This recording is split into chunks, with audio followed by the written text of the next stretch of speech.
¿Alguna vez te has preguntado por qué algunas personas logran éxito extraordinario mientras que otras, igualmente talentosas, se quedan soñando toda la vida?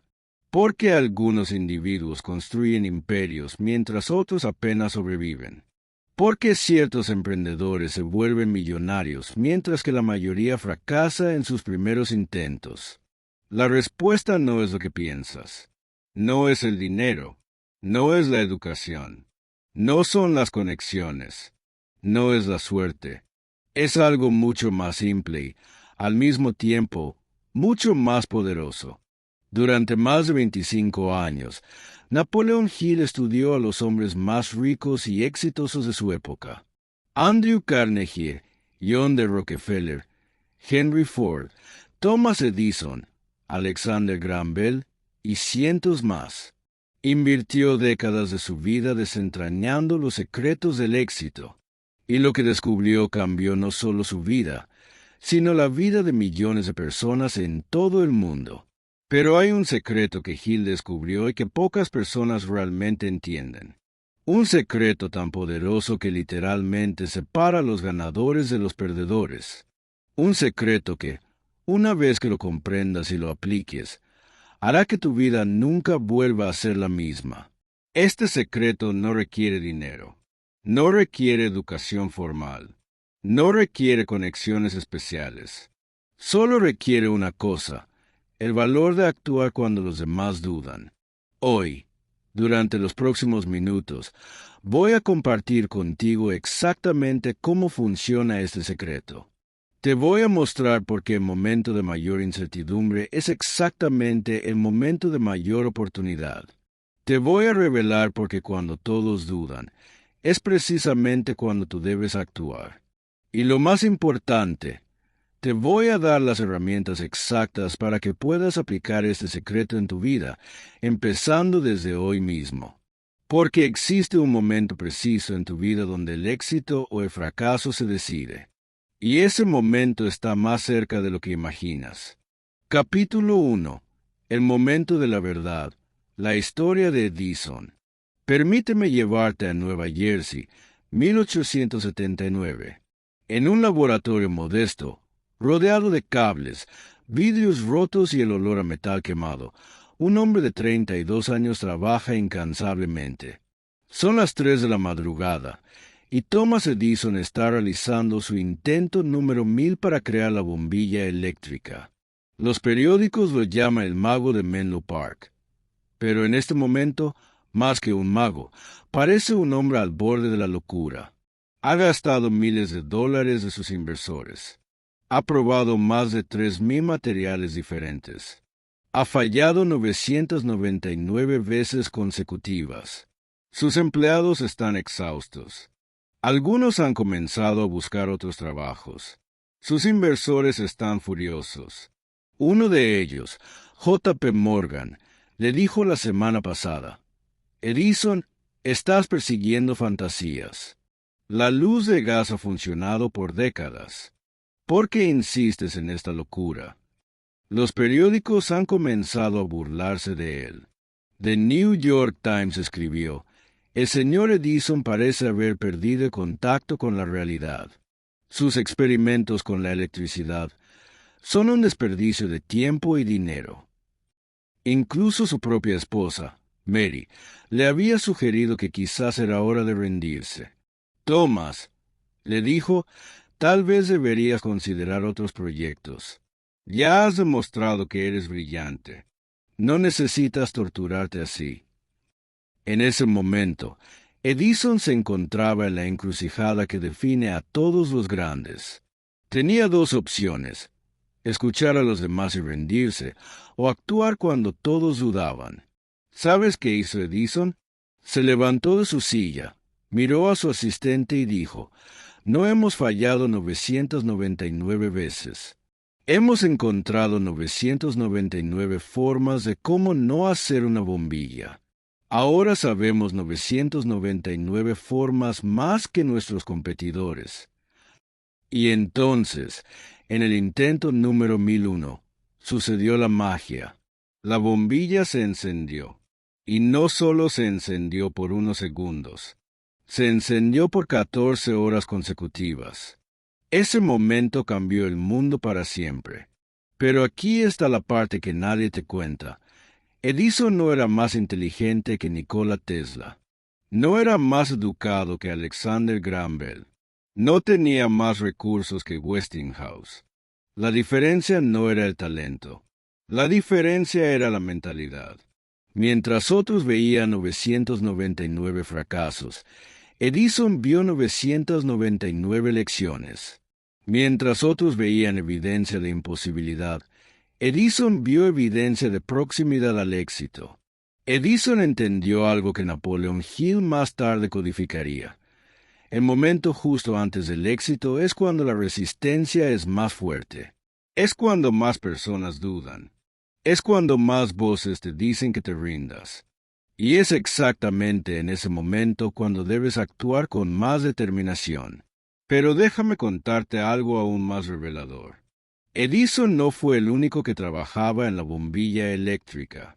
Había al menos 20 inventores más trabajando en el mismo proyecto al mismo tiempo.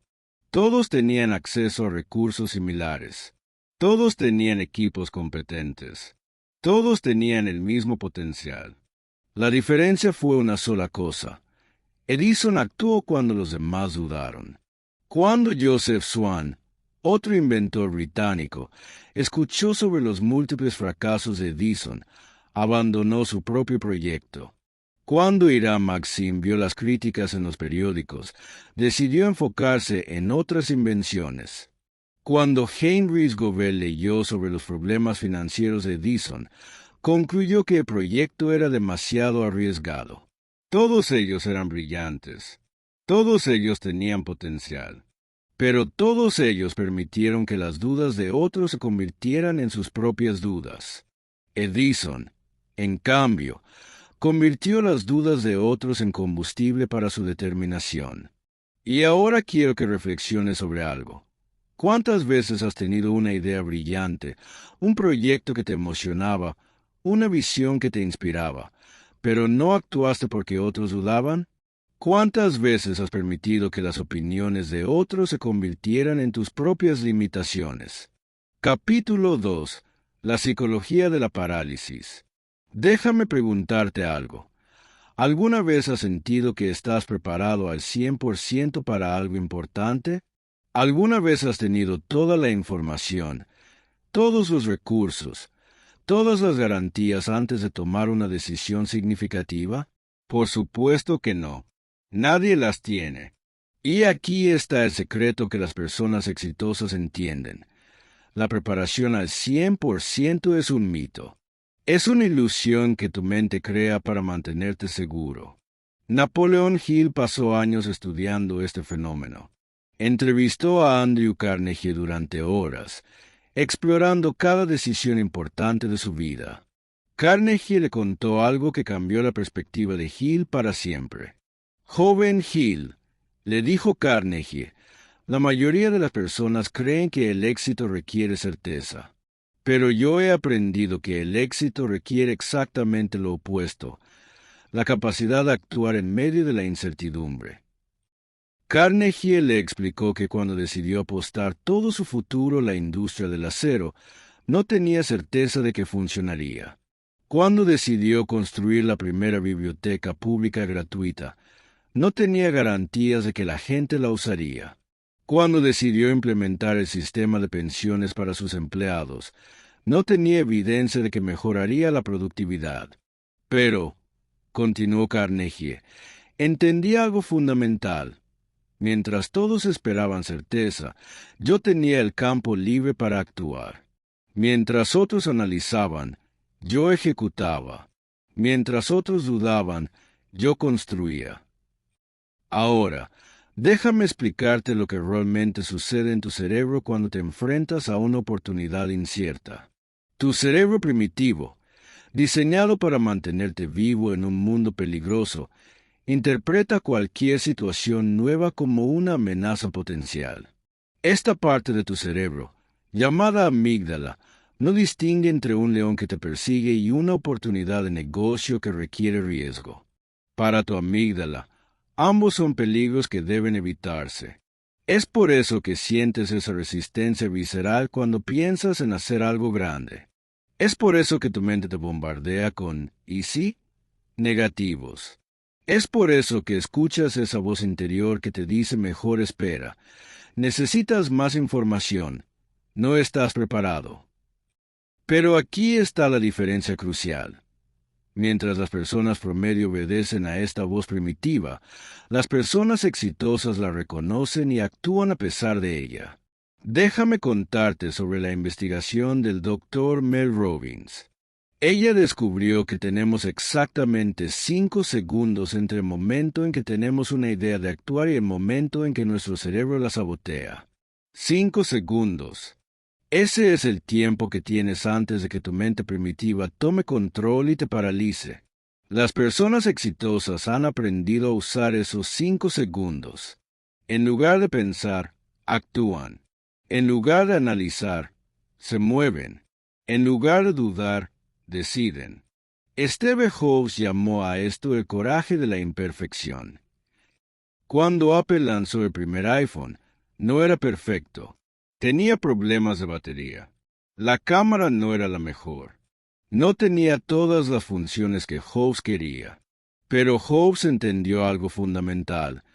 Un producto imperfecto en el mercado vale más que un producto perfecto en el laboratorio. Mientras otros fabricantes esperaban hasta tener el teléfono perfecto, Apple cambió el mundo con un teléfono imperfecto. Y aquí está la paradoja. Fue precisamente porque el iPhone no era perfecto que Apple pudo mejorarlo continuamente. Cada nueva versión era mejor que la anterior. Cada actualización resolvía problemas reales de usuarios reales. Si Apple hubiera esperado hasta tener el iPhone perfecto, alguien más habría revolucionado la industria primero. Capítulo 3.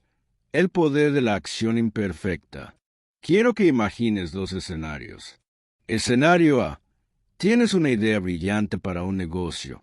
Decides investigar todo perfectamente antes de empezar. Estudias el mercado durante 6 meses. Analizas a la competencia durante otros 3 meses. Desarrollas un plan de negocios de 50 páginas. Buscas el financiamiento perfecto. Esperas las condiciones ideales del mercado. Después de 2 años de preparación, finalmente estás listo para empezar. Escenario B. Tienes la misma idea brillante. Haces una investigación básica durante una semana. Identificas a tus primeros 5 clientes potenciales. Creas un producto mínimo viable. Lo lanzas en un mes. Empiezas a vender inmediatamente. Usas los ingresos para mejorar el producto. Ajustas sobre la marcha. ¿Cuál crees que tiene más probabilidades de éxito? Napoleon Hill estudió cientos de casos y la respuesta es clara. El escenario B gana el 90% de las veces. ¿Por qué? Porque mientras el escenario A está preparándose, el escenario B está aprendiendo. Mientras A está planeando, B está ejecutando. Mientras A está esperando el momento perfecto, B está creando el momento perfecto. Déjame contarte sobre Reid Hoffman, el fundador de LinkedIn. Él tiene una frase que resume este concepto perfectamente. Si no te avergüenzas de la primera versión de tu producto, la lanzaste demasiado tarde. Cuando LinkedIn se lanzó en 2003, era básicamente un currículum en línea. No tenía feeds de noticias. No tenía grupos. No tenía mensajería sofisticada. No tenía la mayoría de las funciones que hoy consideramos esenciales. Pero Hoffman entendió algo crucial. Era mejor tener un producto simple que funcionara que un producto complejo que existiera solo en su imaginación. LinkedIn empezó con 350 miembros. Hoy tiene más de 700 millones de usuarios y vale más de $26 mil millones. Pero no porque la primera versión fuera perfecta, sino porque Hoffman tuvo el coraje de lanzar algo imperfecto. Cada función que LinkedIn tiene hoy se desarrolló en respuesta a necesidades reales de usuarios reales. Cada mejora se basó en feedback real del mercado real. Si Hoffman hubiera esperado hasta tener todas las funciones perfectas, Facebook habría dominado el espacio profesional primero. Si hubiera esperado hasta tener el diseño perfecto, alguien más habría creado la red profesional definitiva. Pero Hoffman actuó cuando los demás dudaban, y esa acción imperfecta se convirtió en perfección refinada. Ahora, déjame contarte sobre Sarah Blackley, la fundadora de Spanx. En 1998, Sarah tenía 27 años y vendía máquinas de fax de puerta en puerta. Ganaba 16,000 pesos al año. Vivía en un apartamento de una habitación en Atlanta. Un día, preparándose para una fiesta, se dio cuenta de que no tenía la ropa interior correcta para su pantalón blanco. Cortó los pies de una pantimedia y las usó como ropa interior. Funcionó perfectamente. Esa noche, tuvo una idea: crear ropa interior que diera forma al cuerpo sin líneas visibles. Pero Sarah no sabía nada sobre la industria de la ropa. No tenía experiencia en diseño. No tenía contactos en manufactura. No tenía dinero para invertir.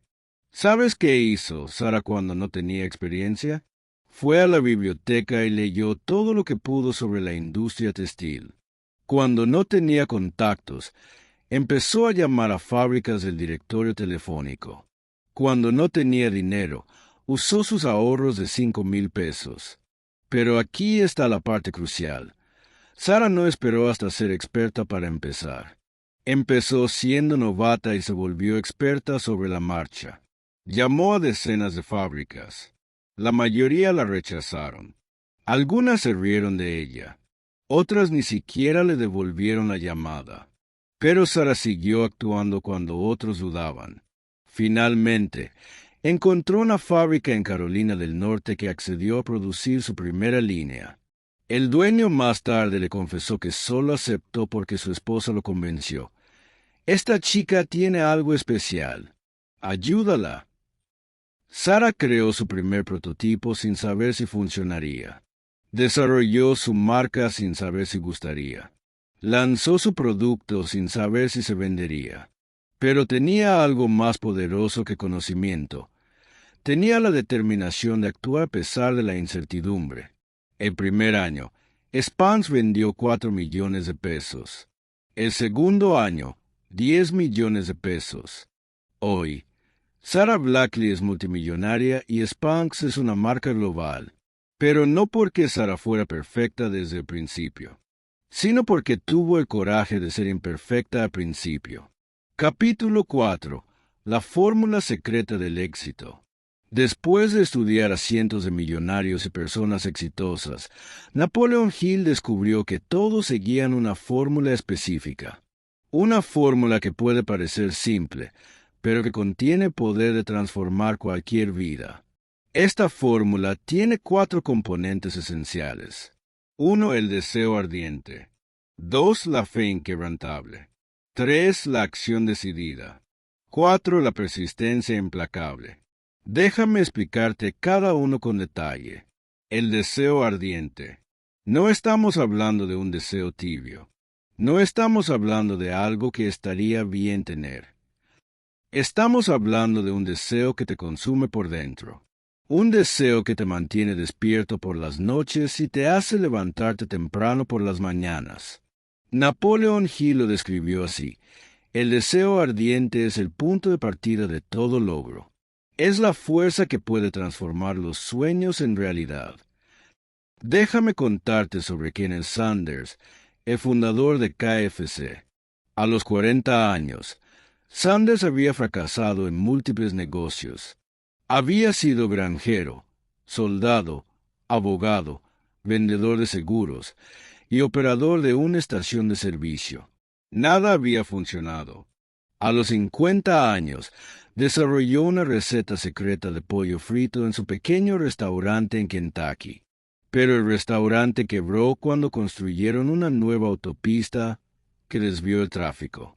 A los 62 años, Sanders vivía de un cheque de seguridad social de 105 pesos al mes. Tenía dos opciones: aceptar la pobreza o encontrar una manera de monetizar su receta. Aquí está la pregunta crucial. ¿Qué convierte a un hombre de 62 años, quebrado y sin recursos, en el fundador de una cadena multimillonaria? La respuesta es el deseo ardiente. Sanders no tenía un deseo casual de ser exitoso. Tenía un deseo ardiente de demostrar que su receta podía cambiar vidas. Ese deseo ardiente lo llevó a hacer algo que la mayoría consideraría locura: viajar por todo el país, durmiendo en su auto, visitando restaurantes uno por uno, cocinando su pollo gratis y pidiendo a los dueños que probaran su receta. Visitó 1009 restaurantes, 1009 rechazos, pero el deseo ardiente no le permitía rendirse. En el restaurante número 1010, finalmente encontró a alguien que dijo: «Sí, queremos usar tu receta». Hoy, KFC tiene más de 24,000 restaurantes en 145 países. Pero todo empezó con un deseo ardiente que no aceptaba el no como respuesta. La fe inquebrantable. La fe no es esperanza. La esperanza es pasiva. La fe es activa. La fe es la convicción absoluta de que puedes lograr lo que te propones, incluso cuando no tienes evidencia de que sea posible. Napoleon Hill lo explicó así: la fe es un estado mental que se puede desarrollar a través de la autosugestión repetida de instrucciones al subconsciente. Déjame contarte sobre Walt Disney. En 1955, Disney tenía una idea que todos consideraban una locura: construir un parque temático que fuera completamente diferente a los parques de diversiones tradicionales. Los parques de diversiones de esa época eran lugares sucios, peligrosos, frecuentados principalmente por adultos. Disney quería crear un lugar mágico donde las familias pudieran disfrutar juntas. Cuando Disney presentó su idea a los bancos, todos lo rechazaron. «Los parques de diversiones están muriendo», le dijeron. «La televisión es el futuro del entretenimiento». Incluso su propio hermano Roy, quien manejaba las finanzas de la compañía, pensó que la idea era demasiado arriesgada. Pero Disney tenía fe inquebrantable. Podía ver Disneyland antes de que existiera. Podía escuchar las risas de los niños. Podía sentir la magia en el aire. Esa fe inquebrantable lo llevó a hipotecar su casa, vender su seguro de vida y pedir prestado dinero a cualquiera que se lo diera. Cuando se quedó sin dinero, vendió parte de su futuro programa de televisión para financiar el parque. Disneyland abrió el 17 de julio de 1955. El primer día fue un desastre. Las fuentes no funcionaban. Los baños no tenían agua. Algunas atracciones se descompusieron. Los medios lo llamaron el lunes negro de Disney. Pero Disney tenía fe inquebrantable. Sabía que los problemas eran temporales. Sabía que la magia era real. Hoy, los parques de Disney reciben más de 150 millones de visitantes al año. Generan más de 7,000 millones de dólares anuales. Pero todo empezó con un hombre que tuvo fe inquebrantable en una idea que otros consideraban imposible: la acción decidida. La acción decidida es diferente de la acción impulsiva. La acción impulsiva es emocional, reactiva, sin dirección. La acción decidida es intencional, proactiva, dirigida hacia un objetivo específico. Napoleon Hill descubrió que todas las personas exitosas tenían la capacidad de tomar decisiones rápidas y cambiarlas lentamente, mientras que las personas promedio toman decisiones lentas y las cambian rápidamente. Déjame contarte sobre Jeff Bezos y la decisión que cambió su vida. Era 1994 y Bezos tenía 30 años y trabajaba en Wall Street para The Show, una prestigiosa firma de inversiones. Tenía un trabajo seguro, un salario excelente y un futuro prometedor en las finanzas. Pero Bezos leyó una estadística que cambió todo. El uso de Internet estaba creciendo a un ritmo del 2.300% anual. Nunca había visto un crecimiento tan explosivo en cualquier industria. Bezos tuvo una idea: crear una librería en línea que pudiera vender cualquier libro jamás publicado. Pero tenía un problema. Si dejaba su trabajo para perseguir esta idea, renunciaría a su bono anual, su seguridad laboral y su carrera establecida. Aquí está la pregunta crucial: ¿cómo tomas una decisión cuando no tienes toda la información? Bezos desarrolló lo que llamó el marco de minimización del arrepentimiento. Se preguntó: ¿de qué me arrepentiré más cuando tengo 80 años? ¿De haber intentado y fallado, o de nunca haber intentado? La respuesta fue clara. Bezos tomó una decisión decidida: renunciaría a su trabajo y empezaría Amazon. Su jefe trató de disuadirlo. Jeff, esta es una gran idea, pero sería mejor para alguien que no tiene ya un buen trabajo. Sus padres estaban preocupados. Jeff, ¿estás seguro de que quieres renunciar a todo esto por algo tan incierto? Pero Bezos había tomado una decisión decidida.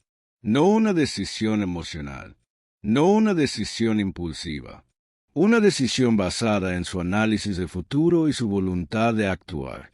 Bezos empacó sus cosas, manejó a Seattle con su esposa y empezó Amazon en el garaje de su casa. El primer año, vendió libros a clientes en 45 países. El segundo año, las ventas crecieron un 3.000%. Hoy, Amazon es una de las empresas más valiosas del mundo. Bezos se convirtió en el hombre más rico de la historia. Pero todo empezó con una decisión decidida de actuar cuando otros dudaban. La persistencia implacable. La persistencia no es simplemente seguir intentando. La persistencia es seguir intentando mientras mejoras constantemente tu enfoque. Napoleon Hill descubrió que la mayoría de las personas se rinden justo antes del éxito. Definió esto como la maldición de los 3 pies. La mayoría de las personas se rinden cuando están a solo 3 pies de distancia del oro. Déjame contarte sobre James Dyson, el inventor de la aspiradora sin bolsa. Dyson tenía una idea: crear una aspiradora que no perdiera succión mientras se usaba. Desarrolló 5.126 prototipos. 5.126. Cada uno ligeramente diferente del anterior. Cada uno un paso más cerca de la perfección. Durante 15 años, Dyson trabajó en su invento. Hipotecó su casa. Acumuló deudas. Sus amigos pensaron que había perdido la razón. Los fabricantes existentes rechazaron su idea. Ober le dijo: si hubiera una mejor manera de hacer aspiradoras, nosotros ya la habríamos inventado. Electrolux le dijo: los consumidores no quieren aspiradoras transparentes. Quieren esconder la suciedad. Pero Dyson tenía persistencia implacable. Sabía que su idea era superior. Sabía que eventualmente el mercado lo reconocería. En el prototipo número 5127, finalmente lo logró. La aspiradora funcionaba perfectamente. No perdía succión. Era superior a cualquier aspiradora existente. Hoy, Dyson es una empresa multimillonaria. James Dyson tiene un patrimonio neto de más de $4.000 millones. Pero todo empezó con un hombre que tuvo persistencia implacable cuando otros se habrían rendido. Capítulo 5. El costo oculto de la inacción. Ahora quiero que hagas un ejercicio mental conmigo. Quiero que pienses en todas las oportunidades que has dejado pasar en tu vida. Todas las ideas que tuviste pero nunca ejecutaste. Todos los proyectos que empezaste pero nunca terminaste. Todos los sueños que tuviste pero nunca perseguiste. Haz una lista mental. Sé honesto contigo mismo. No te juzgues. Solo observa.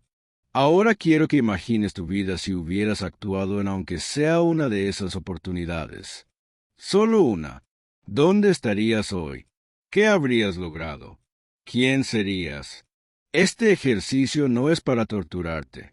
Es para que entiendas algo fundamental. La inacción tiene un costo.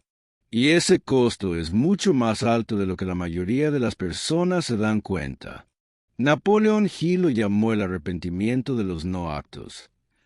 Después de estudiar a miles de personas, descubrió que las personas más infelices no eran las que habían fracasado intentando algo, eran las que nunca habían intentado nada. Déjame contarte sobre una conversación que cambió mi perspectiva para siempre. Estaba hablando con un hombre de 85 años en un hogar de ancianos. Le pregunté, ¿cuál es tu mayor arrepentimiento en la vida? Esperaba que me dijera algo sobre un error que había cometido, una decisión equivocada, una relación que había perdido. En lugar de eso, me dijo, mi mayor arrepentimiento es todo lo que no hice, todas las oportunidades que dejé pasar, todos los riesgos que no tomé, todos los sueños que no perseguí. Sus ojos se llenaron de lágrimas mientras continuaba. Sabes, los errores que cometí ya no me duelen. Aprendí de ellos. Crecí por ellos. Pero las oportunidades que no tomé, esas me siguen doliendo todos los días. Esa conversación me hizo entender algo profundo. El arrepentimiento más profundo no viene de lo que hiciste, viene de lo que no hiciste. Pero hay otro costo de la inacción que es aún más devastador, el costo en tu identidad. Cada vez que tienes una oportunidad de actuar y no lo haces, envías un mensaje a tu subconsciente. No soy el tipo de persona que hace cosas importantes. Cada vez que tienes una idea y no la ejecutas, refuerzas la creencia. No soy el tipo de persona que logra sus sueños. Cada vez que tienes la oportunidad de ser valiente y eliges ser seguro, solidificas la identidad. No soy el tipo de persona que toma riesgos. Y con el tiempo, estas creencias se vuelven profecías autocumplidas. Te conviertes en alguien que piensa en hacer cosas en lugar de alguien que hace cosas. Déjame contarte sobre dos hermanos que conocí. Ambos tenían la misma educación, el mismo entorno familiar, las mismas oportunidades. Pero sus vidas tomaron caminos completamente diferentes. El primer hermano, llamémoslo Mike, tuvo una idea para un negocio cuando tenía 25 años. Era una idea buena, pero no perfecta. Tenía algunos recursos, pero no todos. Tenía algo de experiencia, pero no mucha. Mike pensó en su idea durante 6 meses. Hizo planes.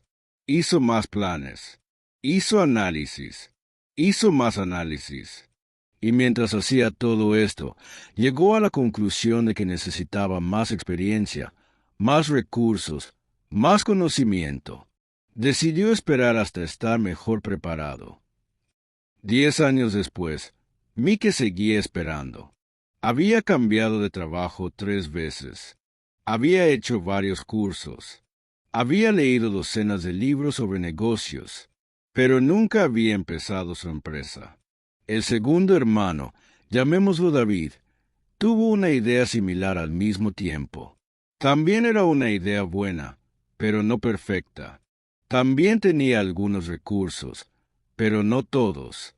También tenía algo de experiencia, pero no mucha. Pero David tomó una decisión diferente. Decidió empezar con lo que tenía y aprender sobre la marcha. Los primeros 2 años fueron difíciles. David cometió errores, algunos costosos. Algunas de sus ideas no funcionaron. Algunas de sus estrategias fallaron. Pero David siguió ajustando, mejorando, aprendiendo. Cada error era una lección. Cada fracaso era información. Cada obstáculo era una oportunidad de crecer. 10 años después, David tenía una empresa exitosa con 50 empleados. Había aprendido más sobre negocios que cualquier curso podría enseñarle. Había desarrollado una confianza que solo viene de la experiencia real. La diferencia entre Mickey y David no era el talento, no era la suerte, no eran las oportunidades. La diferencia era simple. David actuó cuando Mickey dudó. Y esa diferencia cambió no solo sus circunstancias, sino su identidad. David se convirtió en alguien que hace que las cosas sucedan. Mickey se convirtió en alguien que piensa en hacer que las cosas sucedan. Capítulo 6. La mentalidad del pionero. ¿Alguna vez te has preguntado por qué algunas personas parecen tener una habilidad natural para identificar oportunidades que otros no ven? ¿Por qué algunos individuos prosperan en la incertidumbre mientras otros se paralizan? La respuesta está en lo que Napoleon Hill llamó la mentalidad del pionero. Los pioneros no son necesariamente más inteligentes que los demás. No necesariamente tienen más recursos. No necesariamente tienen más educación. Pero tienen algo que los diferencia: la capacidad de ver oportunidades donde otros ven problemas. Déjame contarte sobre Howard Schultz, el hombre que transformó Starbucks de una pequeña tienda de café en Seattle en un imperio global. En 1981, Schultz trabajaba para una empresa de productos de cocina cuando visitó una pequeña tienda llamada Starbucks. En ese momento, Starbucks solo vendía granos de café. No vendía café preparado. No tenía mesas. No era un lugar para sentarse. Pero Schultz vio algo diferente. Vio el potencial de crear una tercera casa, un lugar entre el hogar y el trabajo donde las personas pudieran relajarse, conectarse y disfrutar de un café excepcional. Los dueños originales de Starbucks pensaron que su idea era ridícula. Howard, le dijeron, nosotros vendemos café, no servicios de café. Si la gente quiere café preparado, puede ir a un restaurante. Schultz insistió. Organizó reuniones. Hizo presentaciones. Mostró números. Pero los dueños siguieron rechazando su visión. Aquí está la pregunta crucial. ¿Qué haces cuando tienes una visión clara pero otros no la ven? Schultz tomó una decisión que cambió su vida. Si no podía convencer a los dueños de Starbucks, crearía su propia empresa. Dejó su trabajo seguro y empezó Il Giornale, su propia cadena de cafeterías. Il Giornale se convirtió en un éxito inmediato. Las personas esperaban en línea para probar esta nueva experiencia de café. Los inversores empezaron a prestar atención. 2 años después, cuando los dueños originales de Starbucks decidieron vender, Schultz reunió a un grupo de inversores y compró la empresa. Inmediatamente implementó su visión de crear lugares donde las personas pudieran conectarse alrededor del café. Hoy, Starbucks tiene más de 33,000 tiendas en 80 países. Genera más de $26,000 millones en ingresos anuales. Pero todo empezó con un hombre que tuvo la mentalidad de pionero para ver lo que otros no podían ver. La mentalidad de pionero tiene 3 características fundamentales. 1. Visión anticipatoria. Los pioneros no solo ven lo que es, ven lo que podría ser. Tienen la capacidad de imaginar el futuro antes de que llegue. Déjame contarte sobre Reed Hastings, el fundador de Netflix. En 1997, Hastings estaba dirigiendo una empresa de software cuando tuvo una experiencia que cambiaría la industria del entretenimiento para siempre. Había alquilado la película Apolo 13 en Blockbuster. Se olvidó de devolverla a tiempo y tuvo que pagar una multa de $40. Mientras pagaba la multa, pensó, ¿cómo sería si pudieras alquilar películas sin multas por atraso? Pero Hastings no se detuvo ahí. Tuvo una visión anticipatoria.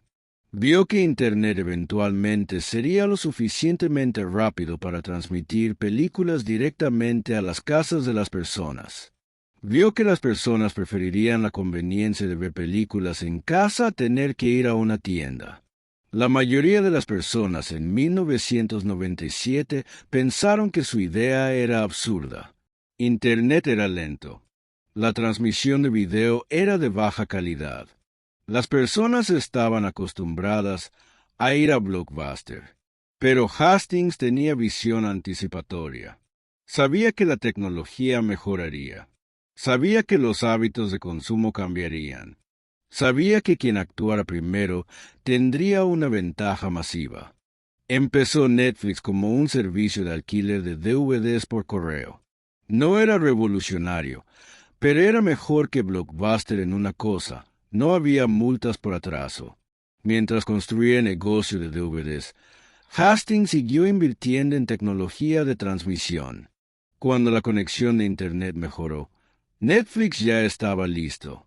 En 2007, Netflix lanzó su servicio de transmisión. Blockbuster, que había tenido múltiples oportunidades de comprar Netflix, siguió enfocándose en sus tiendas físicas.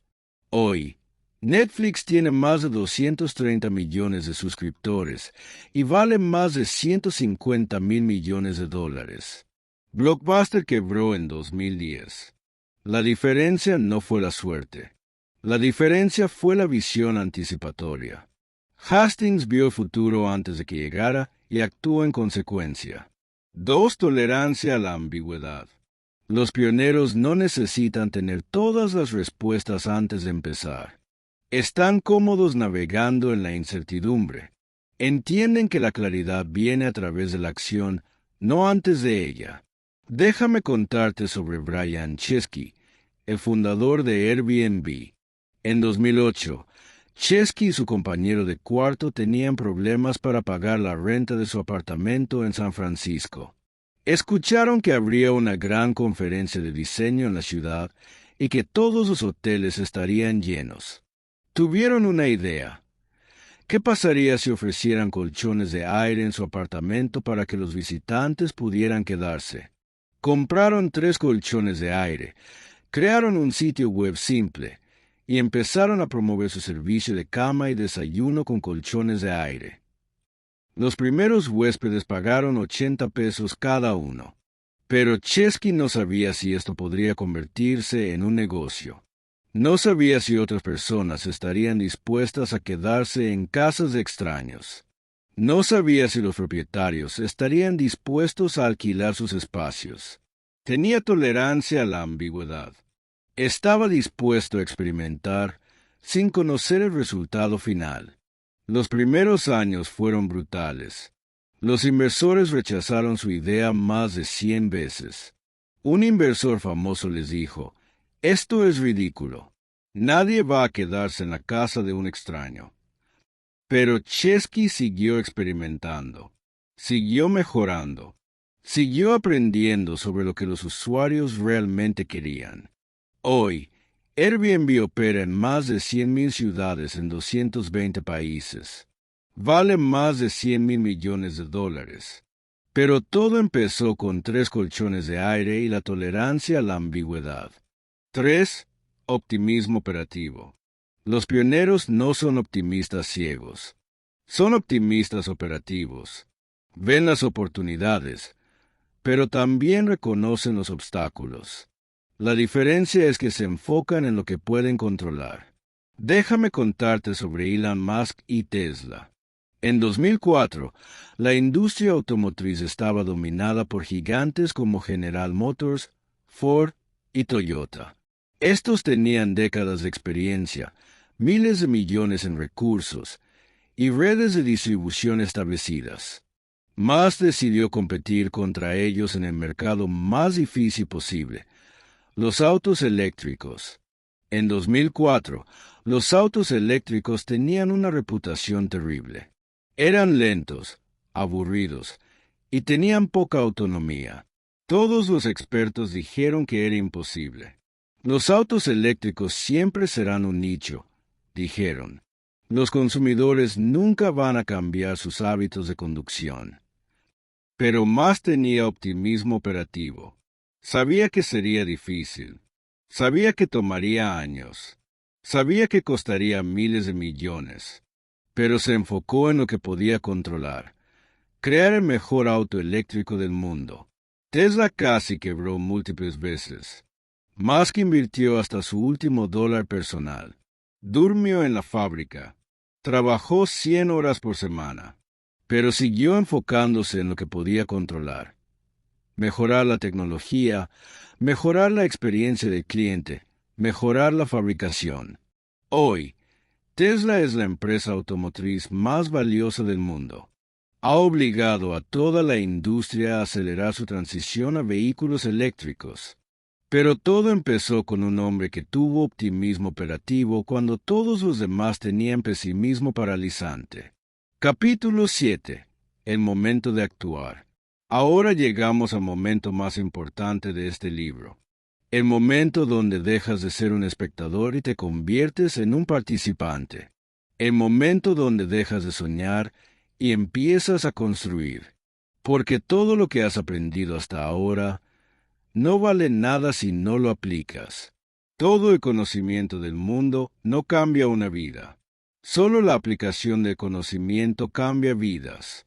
Napoleón Hill lo dijo mejor. El conocimiento es solo poder potencial. El poder real viene de la aplicación organizada del conocimiento. Así que déjame preguntarte, ¿cuál es esa idea que has estado posponiendo? ¿Cuál es ese proyecto que has estado preparando durante meses o años? ¿Cuál es esa oportunidad que has estado esperando el momento perfecto para perseguir? Lo sabes, todos tenemos algo que nos emociona cuando pensamos en ello, algo que nos asusta precisamente porque podría funcionar. Quiero que tomes un momento y lo identifiques claramente. Escríbelo, hazlo real. Porque el primer paso para actuar es definir exactamente en qué vas a actuar. Una vez lo tengas claro, quiero que hagas algo que va en contra de todo lo que te han enseñado sobre la preparación adecuada. Quiero que identifiques una acción pequeña pero específica que puedas tomar hoy mismo. No mañana, no la próxima semana, no cuando tengas más tiempo. Hoy. ¿Por qué hoy? Porque existe un fenómeno que los psicólogos llaman el efecto del primer paso. Una vez que tomas el primer paso, por pequeño que sea, tu cerebro empieza a cambiar. Empieza a verte como alguien que hace cosas en lugar de alguien que piensa en hacer cosas. Déjame contarte sobre una estudiante que conocí en una de mis conferencias. Se llamaba María y tenía un sueño: escribir un libro sobre su experiencia como inmigrante. María había estado preparándose para escribir este libro durante 3 años. Había leído docenas de libros sobre escritura. Había tomado cursos en línea. Había comprado software especializado para escritores, pero nunca había escrito una sola palabra del libro. Después de mi conferencia, María se acercó y me dijo: creo que finalmente estoy lista para empezar mi libro. Solo necesito organizar mejor mis notas y quizás tomar un curso más sobre estructura narrativa. Le pregunté: María, ¿cuál es la primera historia que quieres contar en tu libro? Sus ojos se iluminaron. Durante los siguientes 10 minutos, me contó una historia increíble sobre su primer día en Estados Unidos. Una historia llena de emoción, humor y sabiduría. Cuando terminó, le dije: María, esa historia que acabas de contarme es perfecta. Ve a casa y escríbela exactamente como me la contaste. No te preocupes por la estructura. No te preocupes por la gramática. Solo escribe la historia. María protestó: pero no he terminado mi investigación sobre estructura narrativa. María, le dije, puedes investigar estructura narrativa durante los próximos 3 años. O puedes escribir tu primera historia hoy y aprender sobre estructura narrativa mientras escribes. ¿Cuál crees que te acercará más a tu objetivo? María entendió. Esa noche escribió su primera historia. 2 páginas, imperfectas, pero reales. Esas 2 páginas cambiaron todo. Por primera vez en 3 años, María se vio como una escritora real. Alguien que no solo pensaba en escribir, sino que realmente escribía. 6 meses después, María terminó su libro. Lo publicó independientemente. Se convirtió en un éxito local. Ahora María da conferencias sobre su experiencia y está trabajando en su segundo libro. ¿Cuál fue el momento que cambió todo? No fue cuando tomó el último curso. No fue cuando compró el software más avanzado. Fue cuando escribió las primeras 2 páginas. El primer paso cambió su identidad. Y cuando tu identidad cambia, todo lo demás sigue. Capítulo 8. La fórmula de la acción inmediata. Ahora que entiendes la importancia de actuar, déjame darte una fórmula práctica que puedes usar inmediatamente. Esta fórmula la he destilado de años de estudio de personas exitosas y la he probado con miles de estudiantes. La llamo la fórmula de la acción inmediata y tiene 5 pasos. Paso 1. Identifica 2 minutos. Paso 2. Simplifica 3 minutos. Paso 3. Programa 1 minuto. Paso 4. Ejecuta 25 minutos. Paso 5. Evalúa 4 minutos. Total 35 minutos. En menos de 1 hora, puedes pasar de la inacción a la acción. Paso 1. Identifica 2 minutos. Toma exactamente 2 minutos para escribir tu respuesta a esta pregunta. ¿Cuál es la una cosa que, si la hiciera hoy, me acercaría más a mi objetivo más importante? No la cosa más importante. No las 5 cosas más importantes. La una cosa más importante. Tu cerebro va a querer darte múltiples respuestas. Resístete. Forza a elegir solo una. ¿Por qué solo una? Porque el cerebro humano es terrible para hacer múltiples cosas a la vez, pero es increíblemente efectivo cuando se enfoca en una sola cosa. Paso 2. Simplifica 3 minutos. Toma la cosa que identificaste en el paso 1 y simplifícala hasta que sea tan pequeña que sea imposible no hacerla. Si tu objetivo es empezar un negocio, simplifica escribir una descripción de 1 página de mi idea de negocio. Si tu objetivo es ponerte en forma, simplifica hacer 10 flexiones. Si tu objetivo es aprender un idioma, simplifica aprender 5 palabras nuevas. La clave es hacer que la acción sea tan pequeña que tu cerebro no pueda justificar no hacerla. Paso 3. Programa 1 minuto. Decide exactamente cuándo vas a hacer la acción que simplificaste. No más tarde. No cuando tenga tiempo. 1 hora y lugar específicos. Hoy a las 3 de la tarde, en mi escritorio, voy a escribir una página describiendo mi idea de negocio. Hoy a las 6 de la tarde, en mi sala, voy a hacer 10 flexiones. Hoy a las 8 de la noche, en mi cama, voy a aprender 5 palabras nuevas en español. Especificidad igual a ejecución. Paso 4. Ejecuta 25 minutos. Cuando llegue el momento que programaste, haz la acción, sin excusas, sin demoras, sin solo déjame revisar mi teléfono primero. Pon un temporizador de 25 minutos y enfócate únicamente en esa acción. No revises emails. No contestes mensajes. No hagas nada más. 25 minutos de enfoque concentrado valen más que 2 horas de distracción. Paso 5. Evalúa 4 minutos. Una vez que hayas completado la acción, toma 4 minutos para evaluar. ¿Qué funcionó bien? ¿Qué fue más difícil de lo esperado? ¿Qué aprendiste? ¿Cuál sería el próximo paso lógico? Esta evaluación es crucial porque transforma la experiencia en aprendizaje y el aprendizaje en sabiduría. Capítulo 9. Cuando todo parece imposible. Seamos honestos. Habrá momentos en tu jornada donde todo parecerá imposible, donde los obstáculos parecerán más grandes que tus recursos, donde las dudas de otros resonarán tan fuerte que empezarás a dudar de ti mismo. Estos momentos son inevitables, pero también son predecibles. Y porque son predecibles, puedes prepararte para ellos.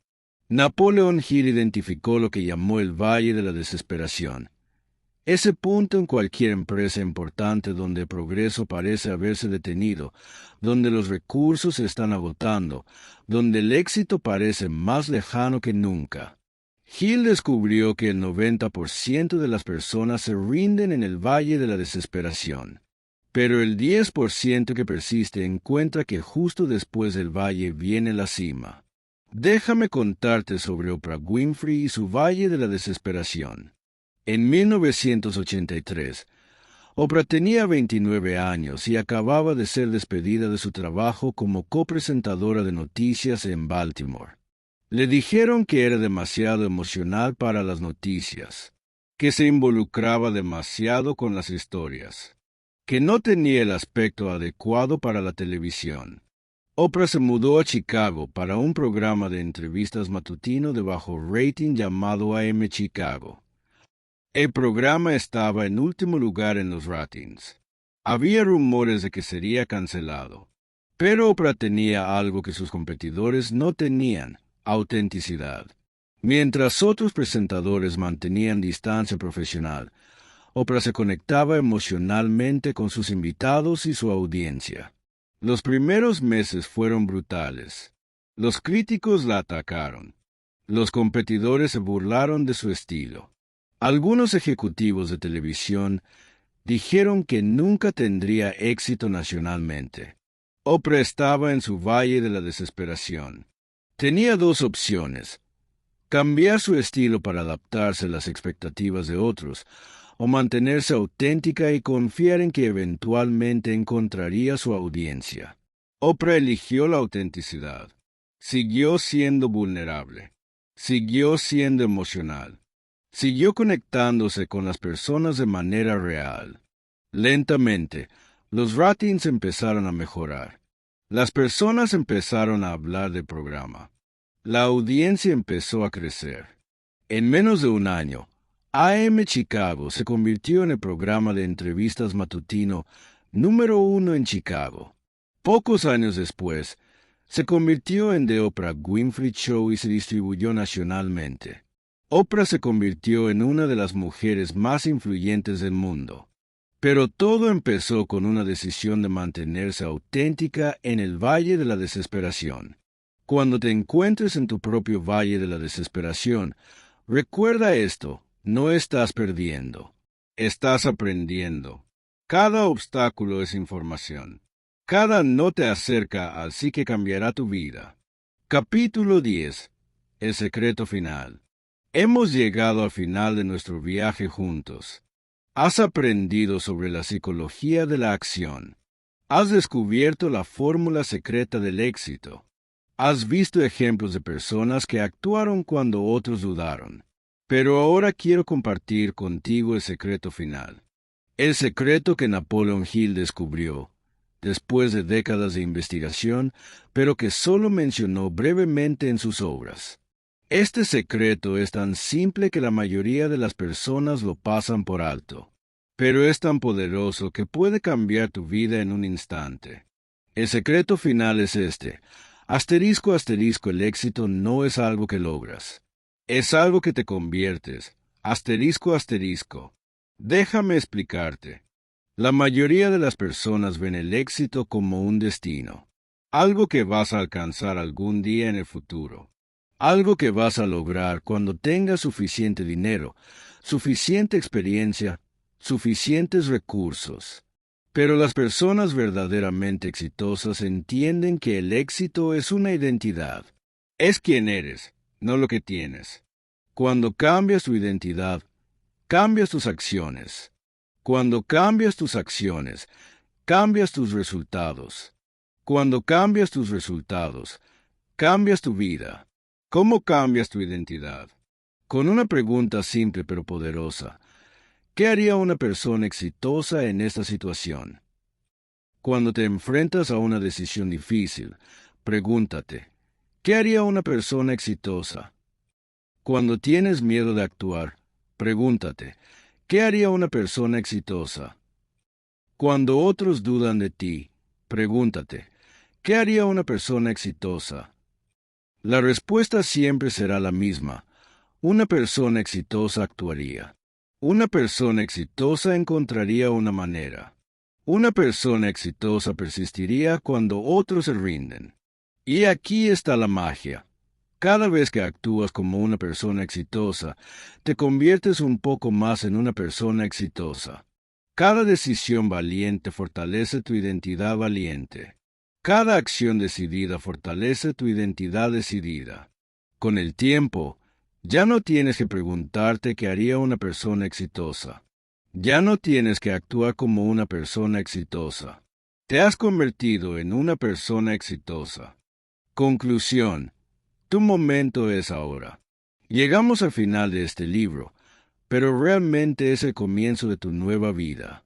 Una vida donde actúas cuando otros dudan.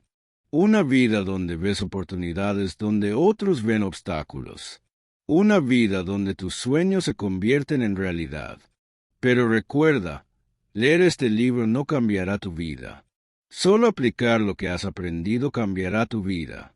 Así que déjame preguntarte una vez más, ¿cuál es esa idea que has estado posponiendo? ¿Cuál es ese proyecto que has estado preparando? ¿Cuál es esa oportunidad que has estado esperando el momento perfecto para perseguir? Tu momento es ahora, no mañana, no la próxima semana, no cuando tengas más tiempo, más dinero, más experiencia. Ahora, porque el secreto del éxito es simple, actúa cuando los demás dudan, y los demás siempre están dudando. Fin. El camino hacia el éxito está siempre en construcción, pero solo aquellos que se atreven a caminar por él llegan a su destino. Napoleón Hill.